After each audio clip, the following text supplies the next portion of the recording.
Resolusi Jihad NU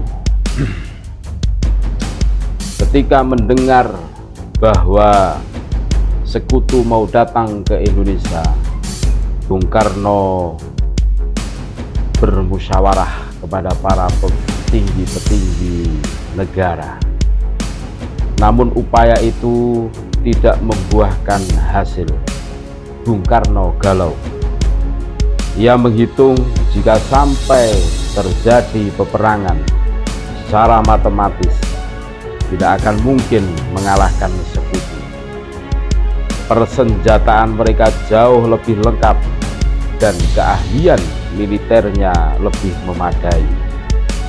Atas saran Jenderal Besar Sudirman, Bung Karno diminta mengirim utusan khusus kepada Roisul Akbar Nahdlatul Ulama Hadratus Syekh Kiai Haji Hasyim Asy'ari di Pondok Pesantren Tebireng, Jombang.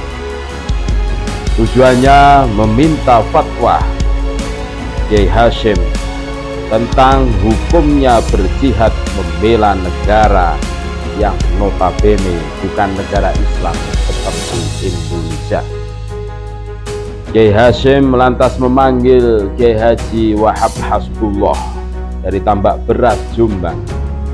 Kiai Wahab diminta mengumpulkan ketua-ketua NU se-Jawa dan Madura untuk membahas persoalan ini.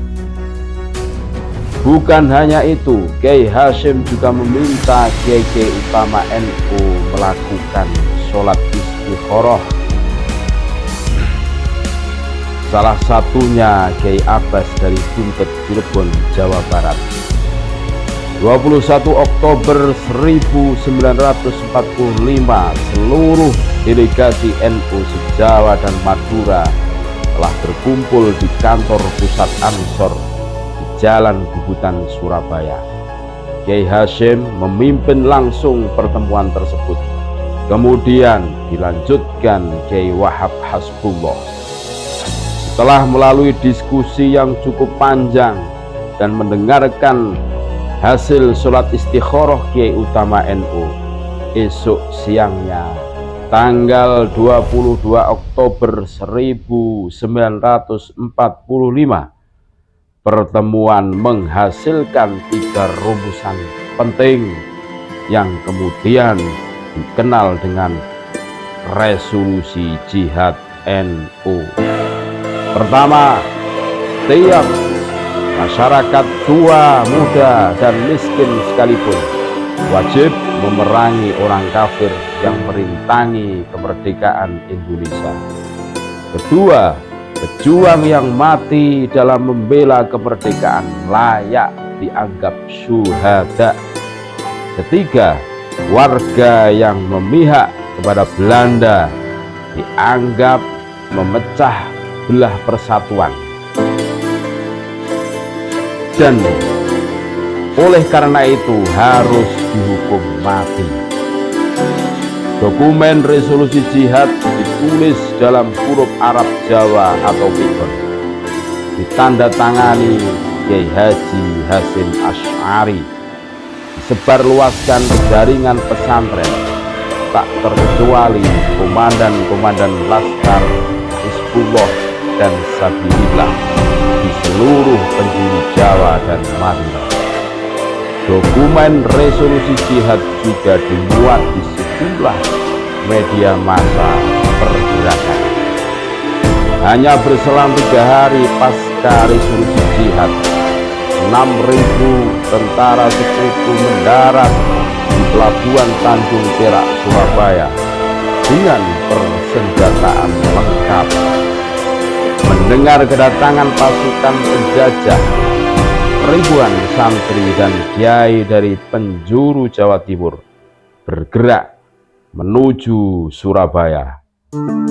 Situasi pun terus memanas dan cenderung tak terkendali. Resolusi Jihad NU telah memompa semangat perlawanan rakyat dan memicu terjadinya pertempuran hebat selama 3 hari di Surabaya, tanggal 27 28-29 Oktober 1945. Tentara Inggris kualan menghadapi perlawanan rakyat Jawa Timur. Mereka lantas mendatangkan Bung Karno ke Surabaya untuk diajak berunding melakukan gencatan senjata.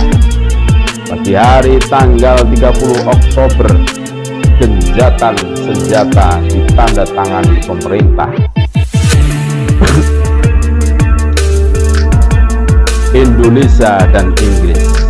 Namun sore harinya terjadi insiden di Jembatan Merah yang menewaskan orang nomor 1 tentara Inggris di Surabaya, Jenderal Malabi. Gencatan senjata berakhir.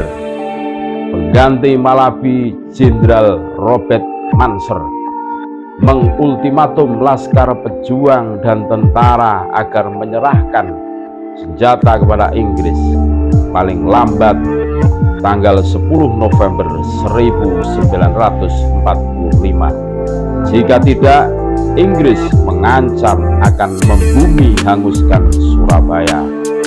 Mendengar ancaman itu, para komandan Laskar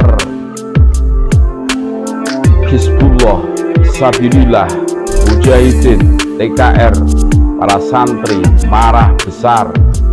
Seorang pemuda bernama Sutomo atau yang dikenal Bung Tomo sowan kepada Kiai Hasyim Asy'ari, meminta izin kepada Kiai Hasyim untuk menyiarkan dan menyebarluaskan resolusi jihad NU melalui radio.